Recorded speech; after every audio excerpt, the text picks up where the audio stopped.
Salam alaikum. Dans cette vidéo, on va, Inch'Allah, corriger la série des exercices concernant la boucle for. Commençons par l'exercice numéro 1. Dans cet exercice, vous êtes invité à écrire un script qui demande à l'utilisateur la saisie de deux entiers, puis d'afficher la somme, la moyenne et le nombre des entiers compris entre les deux entiers saisis par l'utilisateur.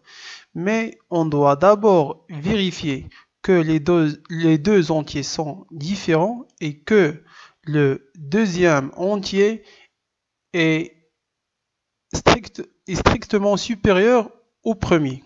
Sinon, on doit afficher un message d'erreur. Commençons par la déclaration des variables. On a var a égale number prompt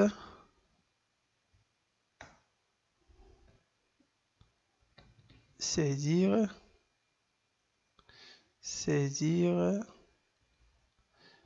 le premier entier.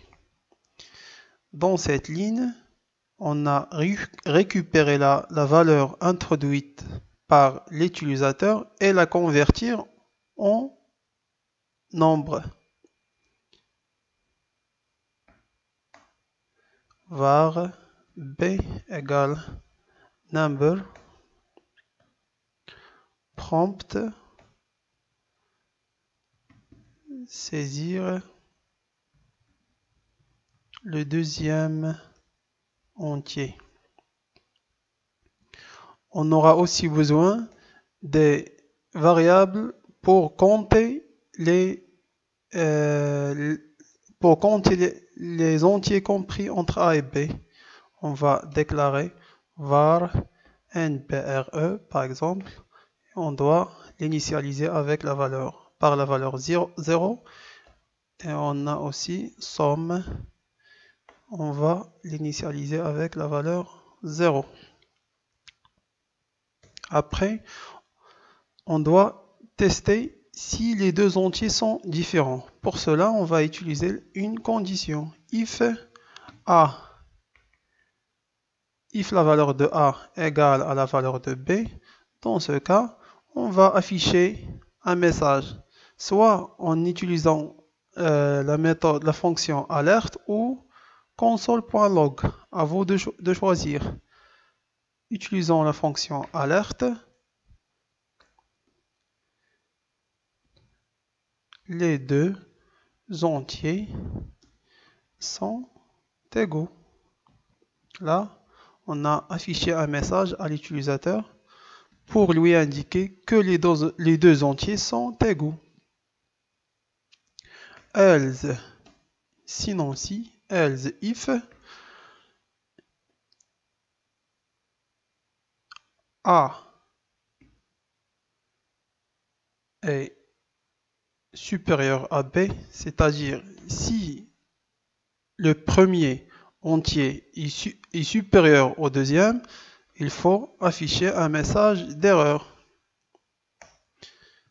Toujours en utilisant la fonction alerte, le deuxième entier doit être supérieur au premier.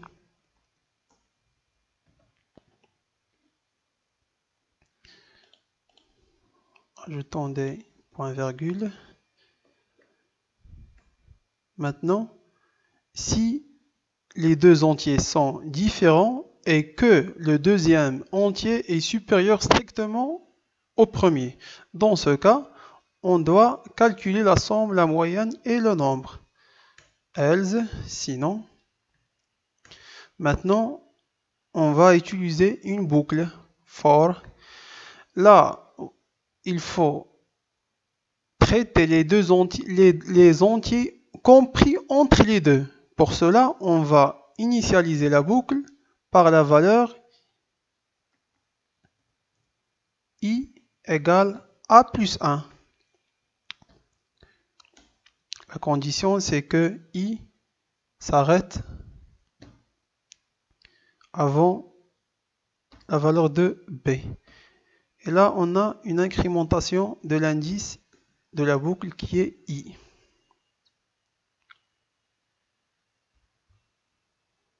Maintenant, pour calculer le nombre, il suffit d'écrire nombre égale nombre plus 1 ou même nombre plus plus. À vous de choisir. Et là, pour calculer la somme, on a la variable somme égale somme plus I. On sort de la boucle et là, on va afficher les trois. On va répondre aux trois questions. Toujours en utilisant la fonction alerte, la somme des entiers compris entre les deux entiers saisis est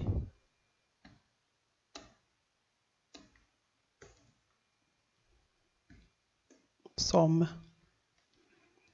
Après, on va afficher la moyenne. La moyenne est, c'est la somme divisée par le nombre. Vous pouvez même déclarer une autre variable moyenne, à vous de choisir. Et là, on va afficher le nombre.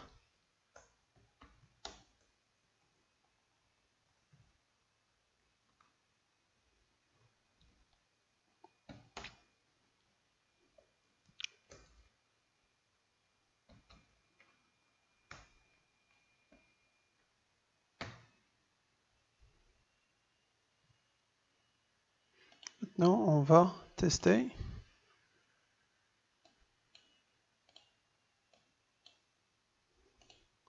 Commençons par le premier cas. C'est-à-dire, on va introduire le même entier. Saisir le premier entier, par exemple 5 et le deuxième 5. Les deux entiers sont égaux. Vérifions le deuxième cas. Par exemple 5, 1. Le deuxième entier doit être supérieur au premier. Maintenant, testons avec 1 et 5. La somme des entiers compris est 9. La moyenne, c'est 3. Et le nombre, c'est 3. Car les entiers compris entre 1 et 5, c'est 2, 3 et 4. Et ça fait 3 entiers. On peut même afficher les trois messages. Les trois messages dans la même boîte de dialogue. Pour cela, on va concaténer.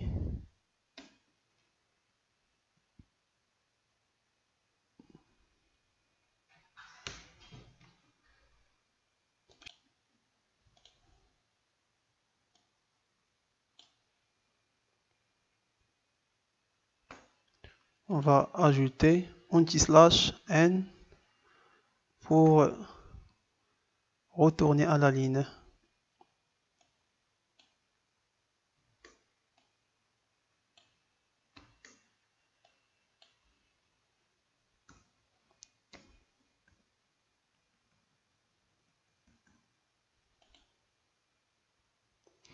On va tester.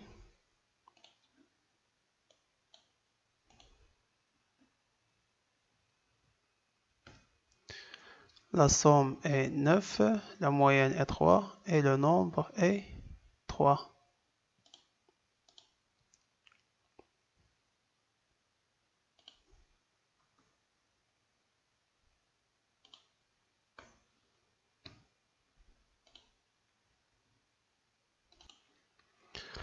On est arrivé à résoudre le premier exercice, mais on peut même optimiser notre programme afin pour qu'il soit plus fiable. Par exemple, si l'utilisateur a saisi une valeur de B qui est inférieure à la valeur de A, dans ce cas, on peut même déduire la somme, la moyenne et le nombre. On va faire comme cela. On va ajouter une paire d'accolades où il faut mettre le if et else.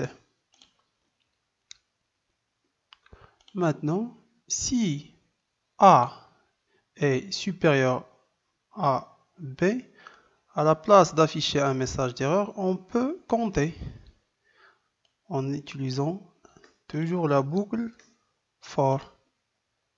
Un petit changement est requis. For var égale à A moins 1 jusqu'à ce que la valeur de I est c'est I égale P plus 1. Et là, il faut mettre I inférieur à A. Oui, on va tester, enregistrer et actualiser. Par exemple, 1, 5, 9, 3, 3. Maintenant, on va tester avec 5, 1. C'est 9, 3, 3. Comme vous remarquez, les deux valeurs sont identiques. On peut même utiliser une autre boucle. Par exemple, on peut mettre for var I égale A moins 1 pour décrémenter jusqu'à ce que la valeur de I soit supérieure strictement à B. Mais là, à la place de l'incrémentation, il faut mettre une décrémentation. CTRL S, on va actualiser. 1, 5, c'est 9, 3, 3. 5, 1, c'est 9, 3, 3. Voilà, j'espère que cette vidéo sera utile pour vous afin de mieux comprendre la boucle for en GS et aussi pour vous aider à résoudre le deuxième exercice de la série. Je serai à votre disposition si vous avez des questions. Bonne chance et à la prochaine vidéo, Inch'Allah.